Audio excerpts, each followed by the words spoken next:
Welcome to the Energy Show. We're recording this on April 2nd, 2025, and I'm energy journalist Markham Hislop. And today's working title for our show is Trump's Stupid Trade War and the Green Party of Canada's Response. And my guest is Elizabeth May, who's been a member of parliament for Saanich Green Island, Gulf Islands since 2011. So welcome, Elizabeth. Welcome, but not a bad Freudian slip. I hope we continue to be Saanich and Green Islands, but I'm Saanich Gulf Islands, and it's Yes. I always just invite all your viewers to join us. And if you now are looking for a great vacation spot that doesn't involve going to the United States, you're more than welcome here. I live on Vancouver Island, so I'm not, well, I mean, we're essentially neighbors, although you're Where to are the south you? in Parksville. Okay.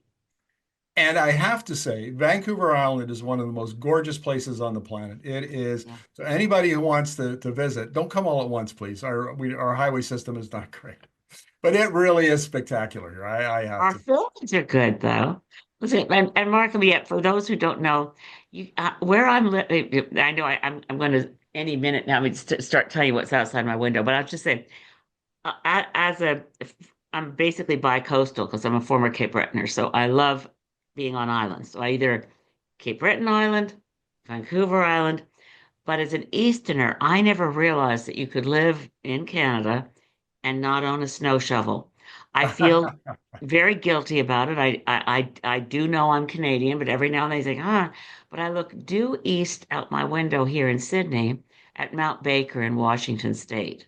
So I actually live south of the 49th parallel, and there's a lot of there's a lot of weather benefit to living in a temperate climate. So we're more like Seattle here than certainly not like Toronto. Toronto. I have to say, don't go into the U.S. You might get kidnapped and thrown in a private prison there. Yeah, insanity. Well, speaking of insanity, this is Trump's Liberation Day. So we're going to talk, viewers, we're going to talk about three things today. The first is the poorly named, comically named Liberation Day that Donald Trump proclaimed. And so he's going to announce his tariff plan later today, about 4 o'clock Eastern. And we'll be bringing you some interviews later on that. The second, we're going to talk about a Green Party initiative, a proposal that I'm very excited about, ending raw resources exports from Canada. It's a big one. The third is the Green Party is suggesting that create a natural resources strategic reserve. And I'm very interested to have Elizabeth explain that. So let's start with Liberation Day. I mean, we don't know the specifics, but we just know it's going to be bad.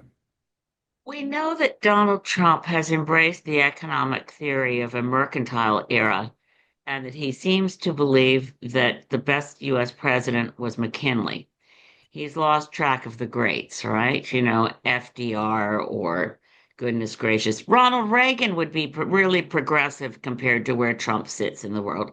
His notion that tariff, and we heard the saying in election campaign, and I was saying, does he think this appeals to his voting base? Maybe it did. Tariffs, the most beautiful word in the English language. Well, we just negotiated with the same human being in his first term an updated version of the North American Free Trade Agreement. We call it COSMA, they call it something else, but the Canada US Mexico Trade Agreement with the same man. He signed it, unless he's really got bigger memory problems than we know. He should remember signing it. He negotiated it with Canada and Mexico. And what he's doing violates an agreement he himself signed, as well as violating agreements like the General Agreement on Tariffs and Trade that go back to the post Second World War period that were commitments the world made decades before the World Trade Organization.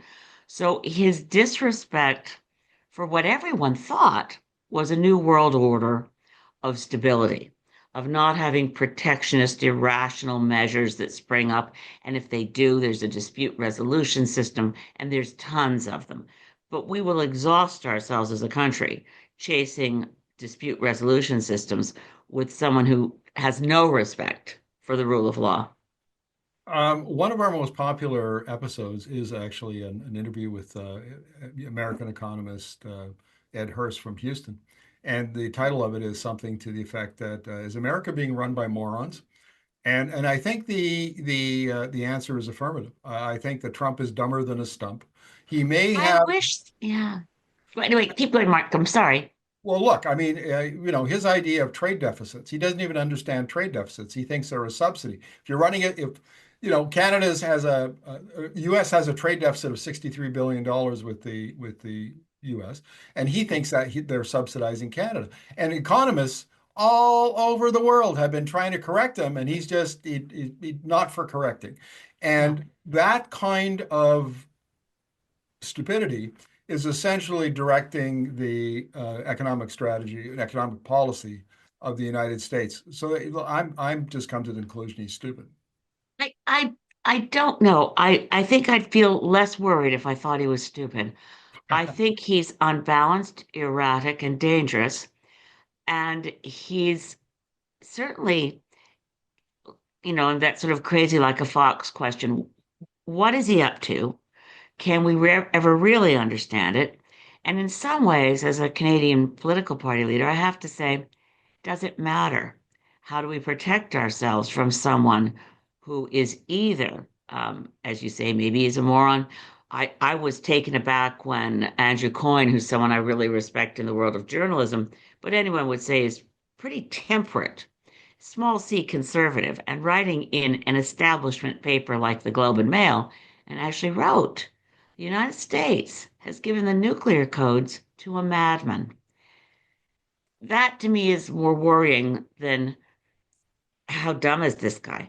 And when the Wall Street Journal says this is the dumbest trade war ever, which of course is readings we picked up, we always give credit where credit's due, as the Wall Street Journal says, dumbest trade war ever. You're going to shoot yourself in the face in hopes that you might hurt Canada somehow. It's the U.S. economy and U.S. consumers are going to suffer grievously from the strategies he's pursuing.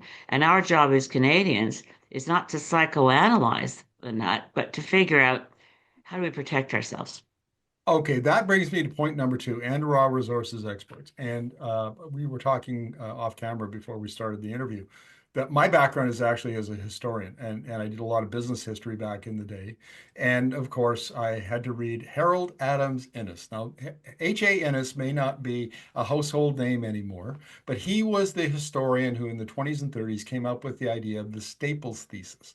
And basically, you understand Canadian history as the exploitation of a series of raw materials, starting with fish and then timber, making masts for the British Navy, Beaver and pelts. beaver pelts, on and on and on, and up to the modern day where, basically we have oil, we have gas, we have potash, we have uranium, we have timber, we have minerals. We are, and we ship them out to from the hinterland, which is us, to the metropolis, which is the U.S., and virtually unprocessed. We had no value to them whatsoever. That's our history. And our economy has grown up has been structured around that trade. And so you are suggesting, the Green Party is suggesting, end that now. Yeah. And we have done it. My background before becoming involved in politics was I didn't even join a political party till I was over 50, because my work had been to be in the environmental non-government sector, right? So you could not be seen as partisan. So the rules were, I was executive director of Sierra Club of Canada for 17 years. You were not allowed to join a political party if you were staff, because we did not want, when I went in to talk to Stockwell Day or Paul Martin or whoever it was, didn't want them suspecting, we know how she votes. And no one would know. So I didn't get involved, and I didn't join the Green Party till 2006. But I love writing, and I'd written a number of books on forest policy, and was struck when I went through the history of forest policy in terms of legislation, regulation, management. Cutting to the chase here, it's been the case for hundreds of years that provincial governments will say to any foreign multinational, build us a mill here and we'll give you all our trees. And the stumpage rates will be really, really low. We just want you to move here. And then what started, so we've been, and of course the saying of hewers of wood and drawers of water, has defined us for a long time. And in doing research for a book I wrote years ago called At the Cutting Edge, I started comparing productivity levels and harvest rates and value to the economy and became struck by the fact that Sweden was making, that's changed relatively speaking till now, but when I wrote the book, Sweden had a very successful economic driver to their economy that was their forest industry. But they did not ship out raw materials. They did not ship out pulp. They did not ship out wood chips the way we do. We ship out raw logs. We know what Sweden does. They ship us furniture that we struggle to put together at the other end, right? They make money. And Right. then I also started studying productivity. And I talked to David Dodge about it at the time. Canada's lagging in our productivity versus the United States. Why is that? I mean, what we've done with energy productivity, we've massively improved energy efficiency over decades. It's almost happened without government effort. It actually has happened without government effort. But our labor productivity, what's going on? And I started realizing that the more, and there was one brief period about 20 years ago where our proportion of value added exports, manufactured goods, briefly became over 50% of what we were shipping out. And then bitumen took off and shipping out raw bitumen tilted us back to hewers of wood and drawers of water, so that we were shipping out raw resources, which means our labor force was losing out, our economy was losing out, productivity lagged. So, as a personal matter, I've cared about this for a long time. The Green Party, by the way, all policies are run by our members, so I couldn't. But in the space, we've been looking at the Trump threat, and I can see you're signaling for me to wrap this quick. But we've been wanting to see raw resources in Canada processed in Canada. Let me give you a couple of examples of where we could do that. So Canada, Bloomberg came out last year and said Canada has the most potential for critical minerals in the world, into batteries and other clean energy technologies. And the way this works is first you mine the minerals, then you would have to send them to China to be smelted or refined, processed into battery metals. Then the battery metals go into make into battery cells, and then the cells are assembled into battery packs where you bring all sorts of software and other technologies and you make an EV pack or a stationary storage battery pack. And we, instead of shipping off raw minerals to China or the US or wherever, I asked the Bloomberg NEF's head of mining and minerals, I said, can we do this in Canada? He said, of course you can. Just get going on it because everybody else wants to do it too. So that's one. There's one example. Here's another one. The Alberta, this is my absolute favorite. Alberta Innovates, provincial agency, is a year away from having a commercial process to turn bitumen into carbon fiber and cheap, high quality carbon fiber that could be used in automotive. Why are we burning a resource when we could make stuff with it? This is insane. And you can go through our natural resources, whether it's foodstuffs or whether it's gas or whether it's whatever it is, and you could make make similar arguments today. Yeah. It is, and here we held a press conference on Monday near you. We were in Nanaimo at Nanaimo Harbor, where our candidate Paul Manley's running in Nanaimo Ladysmith. Just with my co-leader, Jonathan Pedneault and I were sketching out why we think the strategic reserves idea will work. But in Nanaimo Harbor, you've got ships loaded with raw logs.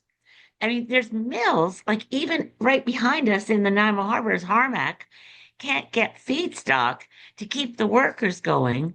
They've got workers. They've got the infrastructure. They would love to run three shifts. They can't get the raw material because the people who do the logging sell cheaper to the States. They don't have an investment in Canada like Harmac does, like our workers do, like our communities do. So why do we let this happen? It's been driving me crazy for years. Obviously, it's something that's come to your attention. Yet we don't. This is the moment, though. Okay, so this is the weirdness of talking about Trump. Do we, at this even already, do we have to say thanks? Because he's woken us up to two key things that have held back our economy.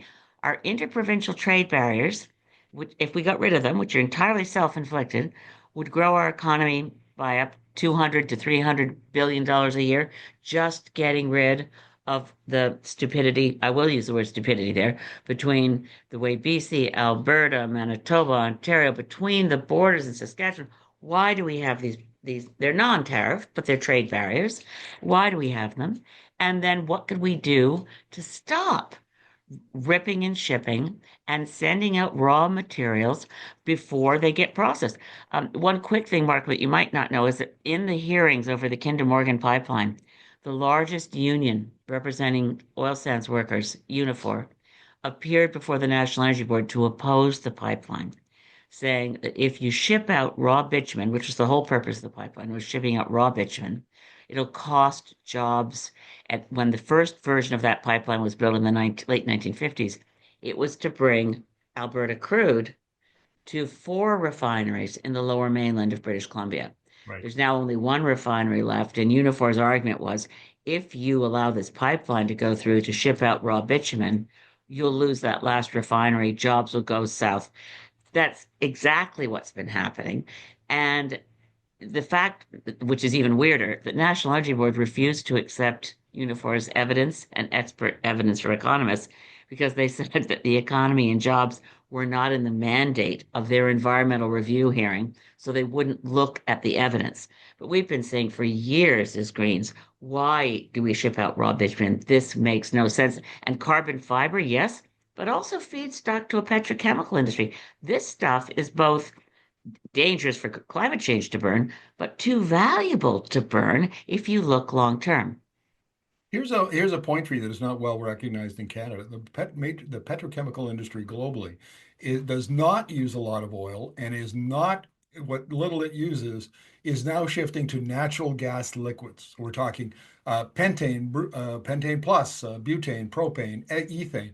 That's what's going to be growing, and that's why you see the super majors already shifting out of crude oil into natural gas liquids because petrochemicals will be a major growth industry as crude oil demand from transportation declines after 2030. Seem that I never hear. I mean, I'm so glad to be talking to you because so many people who think they understand the industry in this country don't see that at all. They don't understand what's the important feedstock, where is it going, what should we be doing to advance our economy, to be thinking about where are we a couple decades from now, and betting our economy on an ever expanding fossil fuel industry for purposes of burning to overheat the atmosphere and disrupt climate systems and put the future of human civilization at risk. Leave out the climate crisis and just look at the economics and ask what makes people think that we want to take raw bitumen to Eastern Canada. They don't have any ability to process it there. Do some market analysis before you go to bat saying we need, well, I'm not saying this to you, but in general, to Mr. Poilievre, for example, show me a market study that says you got a market for raw bitumen in Eastern Canada where they haven't built any upgraders. My favorite line these days is show me your math or shut up. Because literally, I mean, okay, so I can answer your question actually, because I've been having this debate for years now inside Alberta. And the way it works is that anybody who has expertise in oil and gas, say they're maybe an engineer, those are the most common in Alberta, and they say, I am an oil and gas engineer, therefore I am an energy transition expert. And I deny that expertise. I say, no, you're not. And the reason I know you're not, because I have discussions with experts in the US and Europe and Asia, all over the world. And the tenor of the conversation with those experts is more about the rise of energy as a technology displacing hydrocarbons over a period of time. And viewers, I'll get into this in much more detail in subsequent energy shows. But here's the point, is all of these folks, the number of experts in Canada who understand the energy as a technology argument, I could count them on the fingers of one hand and there'd be fingers left over. There are very few of us who do this, and we don't have a voice. The voice is dominated by the incumbents, by the oil and gas industry, the pipeline industry, and so on. When you understand the trends at the global level, the evidence, the data, the technology, all of that kind of stuff, the strategies that even Mark Carney is promoting, never mind Pierre Poilievre, but Mark are stuck. They think that the energy future is going to look like the energy past, and they have no idea what's coming after 2030. The tsunami of new technologies that is going to change the global is already changing the global energy system. And there's theory and evidence and data that we'll get into that in another show. Well, I That's mean, why. That's why we're in trouble. it's like okay, so we see the same thing that nobody sets out on to drive deciding they're going to use their rear view mirror as the most reliable way to get Yeah. to the next town over. So it's frustrating. And one of the things I've found over the years, or you can imagine being a green and being a well-known environmentalist, so people assume that if I'm against something, it's just because I look at the environment. Actually, I love your line, show me the math or shut up. I mean, I can't believe how lies on lies on lies continue to dominate the conversation without looking at, wait a minute, do we, what would we want to do to improve Canada's economy, especially and strengthen our economy, make us more self-reliant, resilient, because the threats that are coming at us are obviously no longer predictable. Who would have imagined that our largest trading partner and essentially neighbor and best friend, yada yada, is going to suddenly decide Canada's been ripping us off, and as you said, not understanding the difference between a trade deficit and a subsidy. And today's, I mean, I just saw the White House press secretary's statements about the world has been ripping us off for years. Yeah, that's why your economy is huge. Yeah, we've been all ripping you off.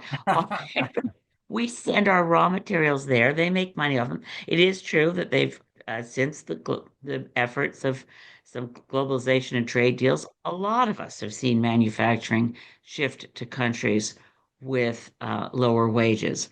Doesn't mean that that's the world ripping us off. If anything, that was the vision of U.S. transnationals that have had extreme levels of power in the world, even larger than that. I mean, like a democracy like Canada, once we adopted the first version of NAFTA, and it's now gone from NAFTA, by the way, from CUSMA, the Chapter 11, to allow U.S. foreign corporations to sue Canadian governments if things that our democracies did in our legislatures and parliaments reduced their expectation of profits. They get to sue us.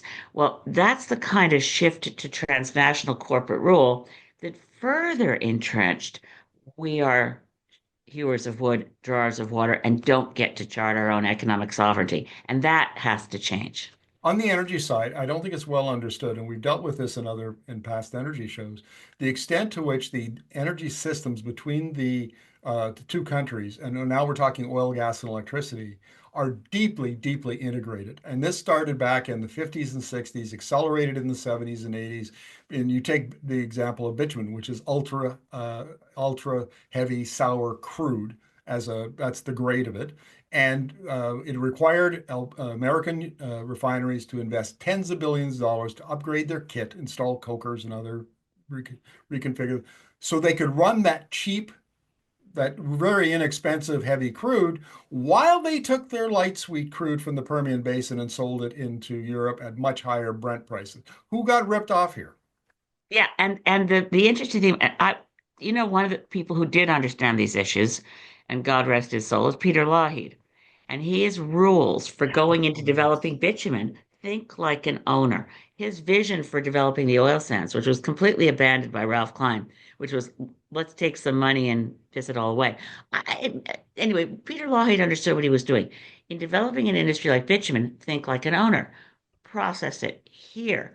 Bitumen, which a lot of Canadian journalists don't understand, is inherently expensive to produce and of low value.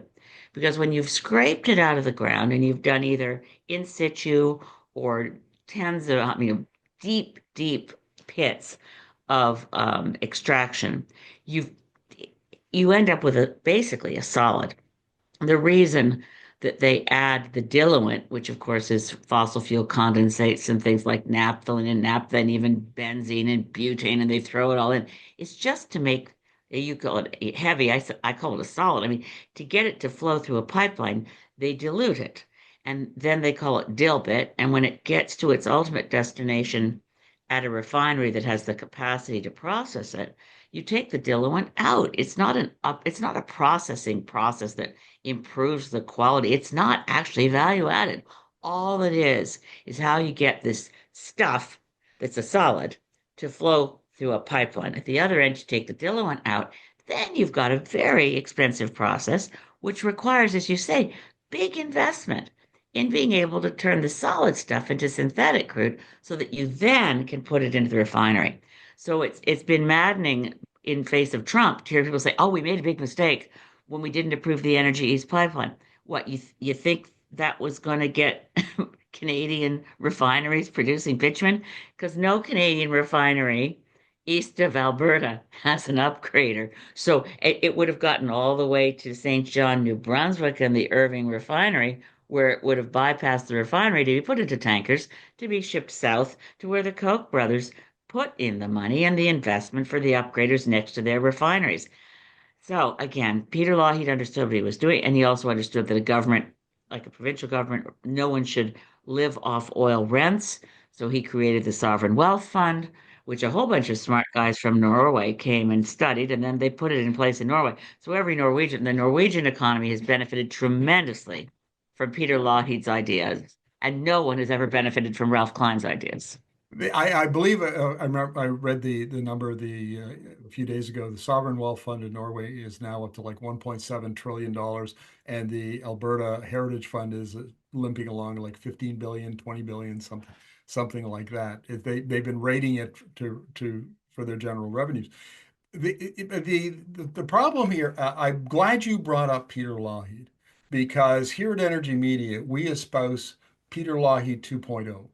Uh, Andrew Nikiforuk did a brilliant job of describing Lougheed's six basic principles for resource development, and it comes from 2012. He did a piece in the Tyee.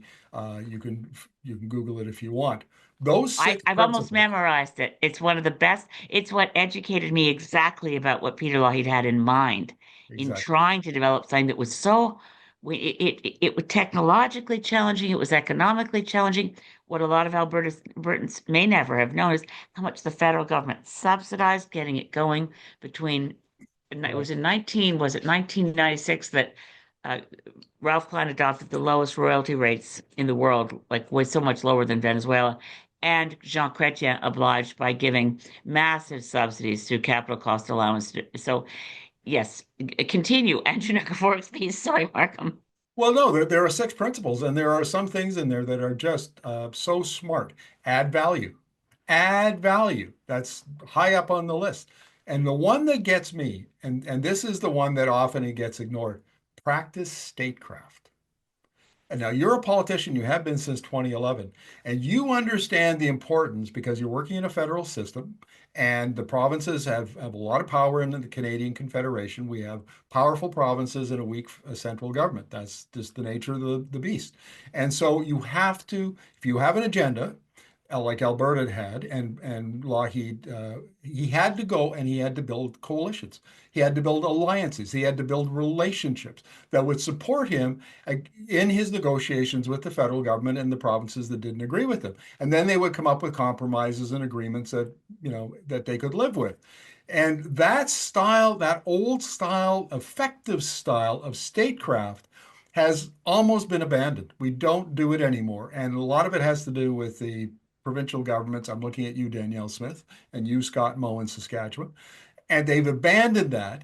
And as a result, we've taken on this American culture war approach to our politics. And why doesn't Canada work anymore? Because we're busy throwing buns at each other instead of talking and negotiating. I can't, and when I first, I had, I've had lots of unusual curveballs in my life that mostly about to people I never would have imagined asking me to come work for them. And then I get a really interesting opportunity because I think, well, gee, why didn't I do that? So I ended up working for 2 years in the majority progressive conservative government of Brian Mulroney in the Office of the Minister of Environment. That statecraft piece. How did Mulroney approach what you had to do if you needed federal provincial cooperation?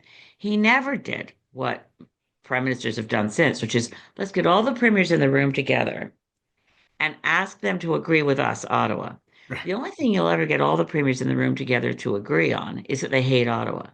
So what, and the genius of Hal Mulroney, for instance, ended the acid rain threat and got Ronald Reagan then to agree with him was one province at a time, bilateral negotiations, also showing a lot of respect to the provinces.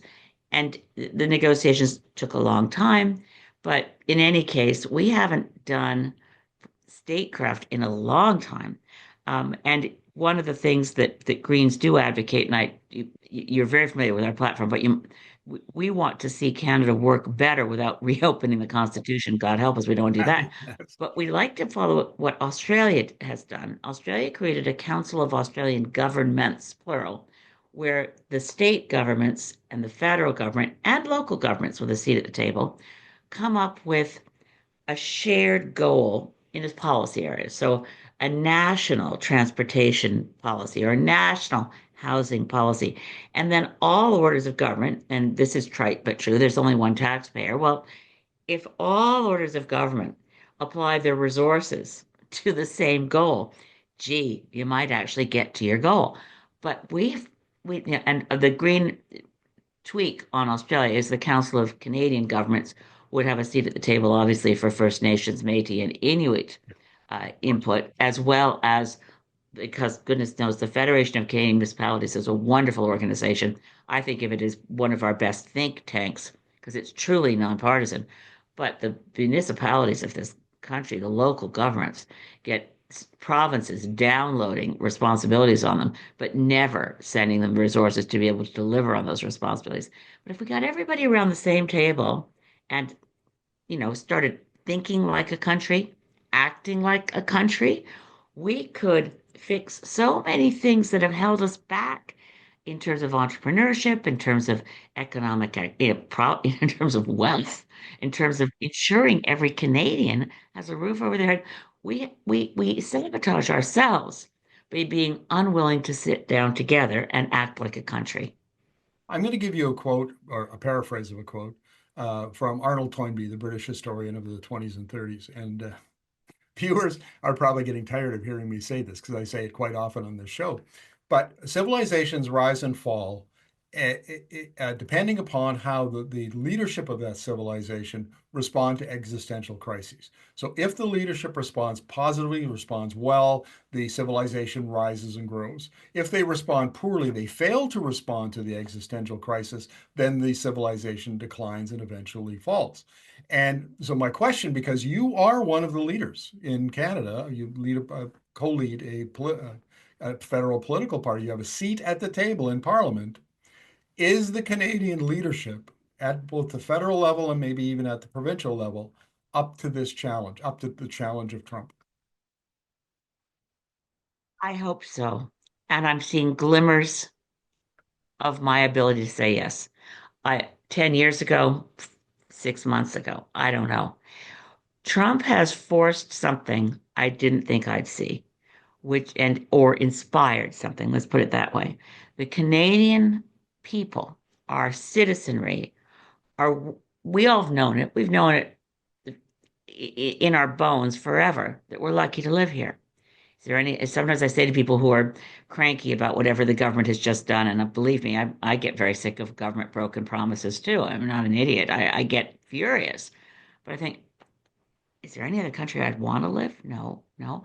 So the sense of Canadian unity, embracing Team Canada, saying we're going to go after those interprovincial trade barriers, they make no sense. If we all pull together, if we all work together, regardless of political stripe. So I never thought of myself as a big Doug Ford fan.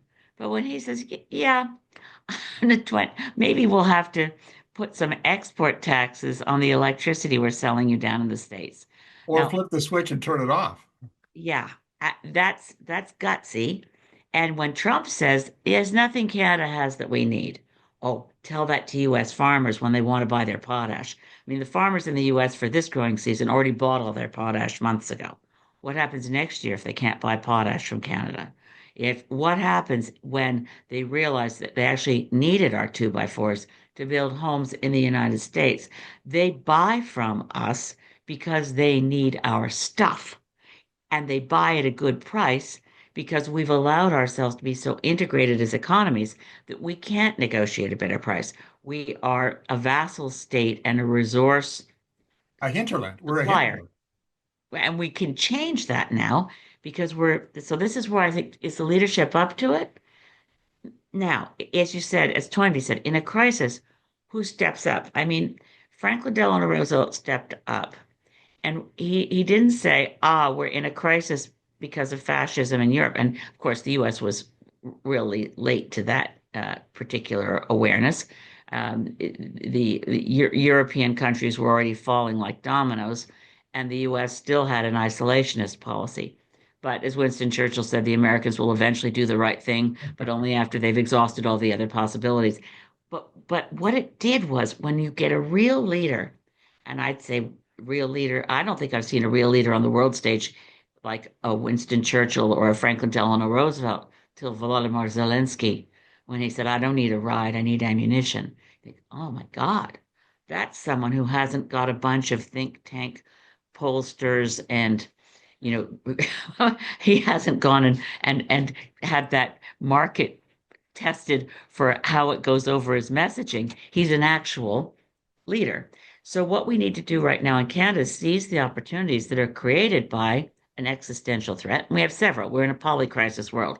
So, we have an existential risk from the climate crisis. We have an existential threat from geopolitical instability. The rise of what gets called right wing populism is also known as fascism. And that's what it is. So, when you look at the buddy system between Putin and Trump and Netanyahu, you say, and lots of them. You think, why are they on the rise? Somebody in the global elite system here forgot that the people who are working, and particularly unemployed young men, think, where is my place in this society? Am I valued? Where's there anyone looking out for me and my family to be able to buy a home? You forget those people. And that's where Hitler went to get people who join and say, oh, it's not your fault that you're so disadvantaged. It's people over there. It's a tried and true trick. It's what Trump is doing in scooping up innocent, innocent people. You will break your heart to watch what's happening. ICE raids on people who've been tax paying long term, living in the United States, but by the color of their skin, quickly identifiable. Or if you're a student, they say, as soon as we take your student visa, which we just did, that makes you illegal. So we're throwing you in jail. I never thought I'd see this in a modern democracy. So where we are right now is that existential crisis. And I hope not just single leaders, because I don't think it's a world for single leaders.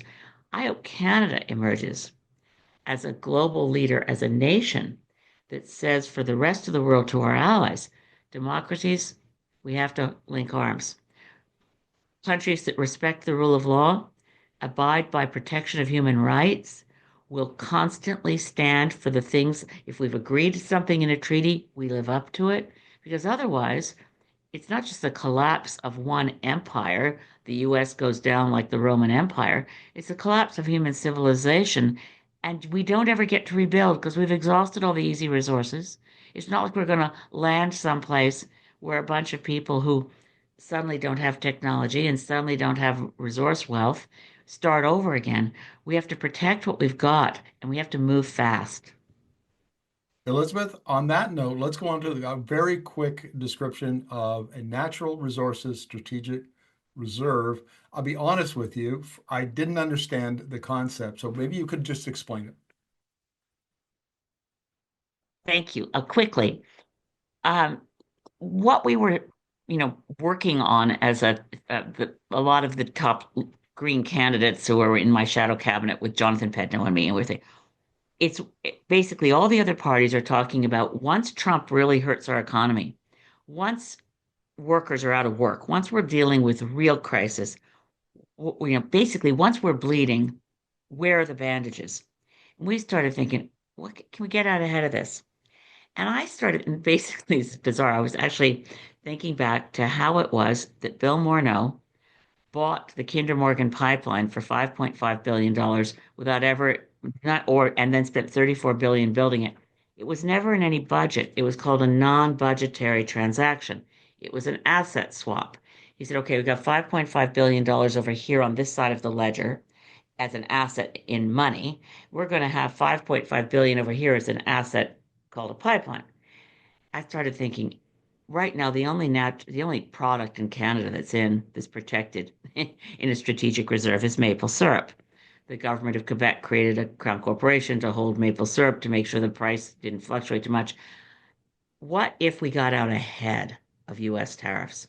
What if we bought our own raw resources, put them in a strategic reserve so that they're not subjected to the tariffs, so no workers lose their job? The government of Canada could, with an existing crown corporation that was created for this kind of emergency, buy and just pay the asking price for all the lumber we might be about to ship to the US, put it to the side as a strategic reserve, buy our potash, buy our uranium. What we would do is there's a cost in terms of a borrowing cost, but there's not actual cash used.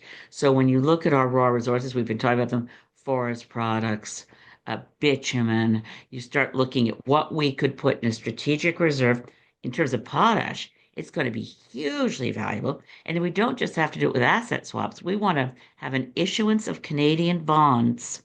They wouldn't be Canada savings bonds, they'd be saving Canada Very clever. bonds. Very clever. So the average, how many Canadians would like to spend some money, buy some saving Canada bonds? When you price out what's going to happen to bitumen, if we buy up this much, I mean, and look at what's going to come, the price of potash, more to the point, we buy up potash now. American farmers are going to be screaming for it by next year. If we're not selling it, they're not going to get it anywhere else. Well, not in sufficient quantities. Canadians could actually buy Saving Canada bonds and find it to be a pretty solid investment that they can cash in soon. But we would save our jobs, protect our communities, and keep our resources to their highest value use and make sure before export we have captured the value added. Last question, Elizabeth, and that is that very much like how the wheat board used to work? Well, a little different because they had all their producers together but you're not wrong. And one thing that happened when we lost the wheat board is one of the reasons that the Port of Vancouver stopped being able to ship things effectively was that there was no effort made to consolidate purchases so that for the grain farmers of Manitoba and Saskatchewan, you could buy, you knew you had a price, you knew it was solid, and you knew it would be delivered on time. Because the wheat board actually knew to tell CN and Rail, we're going to need this many rail cars and we want them for sure. And since CN Rail is incapable of knowing that every fall something happens called harvest, and you might want to have trains ready to deliver the grain. Anyway, there's a lot that can be done by thinking like a country and strategic reserves of our own resources. Why not? It's actually, I've run this by some of the fiscal experts and people, policy shop people like the Parliamentary Budget Office. There's nothing that this plan is solid. It's economically viable. We can protect our resources and not subject all our raw resource sectors to the punitive tariffs that they'll face if they sell to the US. And then we can sell to our friends. Elizabeth, it's been a fascinating conversation. Thank you very much for this, and we will look forward to hearing from you again, I'm sure, during this campaign. I'd be grateful for any chance to chat again. Thank you, Markham. Thanks for watching the show. We are on a mission to reach 10,000 subscribers and over 1 million views. If you're enjoying the content, give us a thumbs up, share your thoughts in the comments, and subscribe to our channel. Thanks for being part of our community.